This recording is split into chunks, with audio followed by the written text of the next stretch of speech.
Hi friends, welcome back to my channel.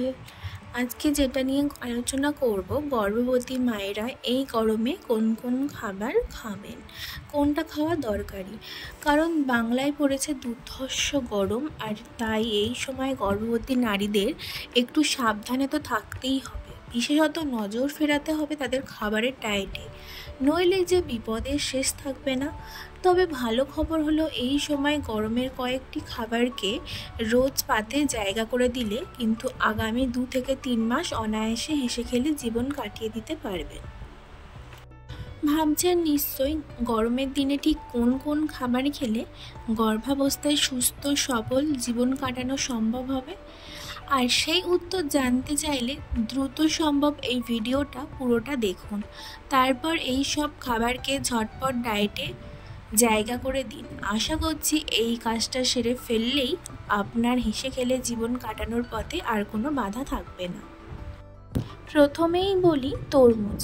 এই ফলে রয়েছে ভিটামিন সি, পটাশিয়াম, ম্যাগনেসিয়াম থেকে শুরু করে একাধিক জরুরি ভিটামিন ও খনিজ। এমনকি এতে মজুদ রয়েছে উপকারী কিছু অ্যান্টিঅক্সিডেন্ট। আর সব থেকে বড় কথা, তরমুজের প্রায় 92% হলো জল। তাই এই গরমে শরীর ও স্বাস্থ্যের হাল ফেরাতে চাইলে গর্ভবতী মায়ের ডায়েট তরমুজ খাওয়া খুবই উপকারী। তাই তোমরা তোমাদের ডায়েট চার্টে তরমুজটা রাখবে। আর এই গরমে তো তরমুজ এখন প্রচুর পরিমাণে পাওয়া যায়, তাই তোমরা অল্প মূল্যেও তরমুজটা কিনে খেতে পারো। দ্বিতীয়ত বলি, গরমের সেরা সবজিগুলির মধ্যে একটি হলো টমেটো। আসলে এই সবজিতে রয়েছে ভিটামিন সি এর ভান্ডার, যা কিনা গর্ভাবস্থায় ইমিউনিটি বাড়ানোর কাজে একদম সিদ্ধ অস্ত্র। শুধু তাই নয়, এতে মজুদ লাইকোপেন নামক অ্যান্টিঅক্সিডেন্ট কিন্তু ক্যান্সার সহ বিভিন্ন ধরনের জটিল রোগ প্রতিরোধেও সাহায্য করে। তাই গর্ভবতীদের ডায়েটে এই সবজি থাকা মাস্ট। তাই তোমরা এই সময় টমেটোর স্যালাড খেতে পারো, কিংবা টমেটো রান্না করেও খেতে পারো, টমেটোর চাটনি বলো, এগুলো খেলে কোনো অসুবিধা নেই।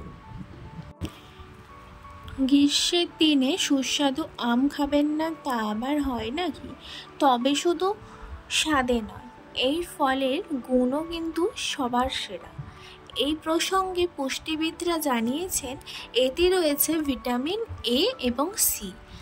আর এই ভিটামিন কিন্তু ভাবী মায়ের পাশাপাশি তার সন্তানের শরীরের জন্য অত্যন্ত উপকারী। এমনকি এতে মজুদ ফাইবারের গুণে গর্ভাবস্থায় কোষ্ঠকাঠিন্যের মতো সমস্যা থেকেও মুক্তি মিলবে। তাই গ্রীষ্মের শুরু থেকেই এই ফলকে খাদ্য তালিকায় জায়গা করে দিতে হবে।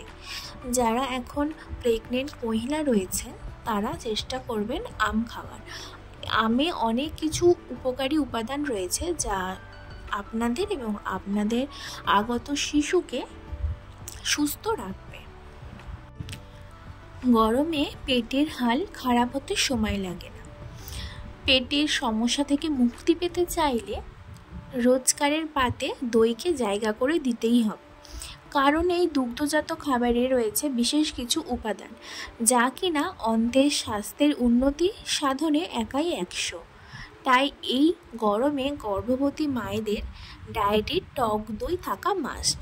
এই নিয়মটা মেনে চললেই কিন্তু আপনারা গরমের দিনগুলোতে হেসে খেলে কাটিয়ে দিতে পারবেন। তাই বলে রাখি, তোমরা টক দই জাতীয় জিনিসটা খেতে পারো। টক দই খেলে তোমাদের ওজন বৃদ্ধিটা বেশিটা হবে না, একটা ব্যালেন্স থাকবে তোমাদের শরীরের মধ্যে। আর তোমরা যারা টক দই খেতে পারো না তারা মাঝে মাঝে মিষ্টি দই খাওয়ার চেষ্টা করো, কিন্তু বলে রাখি মিষ্টি দইয়ের থেকে টক দই বেশি উপকারী। তাই তোমরা টক দই অবশ্যই খাবে। এরপর বলে রাখি, vitamin C, vitamin K, B vitamin এবং পটাশিয়াম, ক্যালসিয়াম, আয়রন, জিঙ্কের মতো খনিজ সমৃদ্ধ থাকে কিন্তু শশাতে। শশা খাওয়ার জন্য খুবই উপকারী। এই পুষ্টিগুলো গর্ভাবস্থায় ভ্রূণের সুস্থ রাখতে এবং বিকাশের জন্য অপরিহার্য। শশায় উপস্থিত ভিটামিন বি6 এবং বিনাইন উদ্বেগ, মানসিক চাপ কমাতে এবং মুড ভালো করতে সাহায্য করে।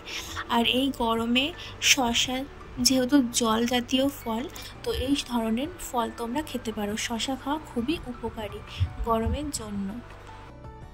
আজকের ভিডিওটা আমি এখানেই শেষ করছি। দেখা হবে নতুন ভিডিও নিয়ে। ততক্ষণ তোমরা ভালো থেকো, সুস্থ থেকো।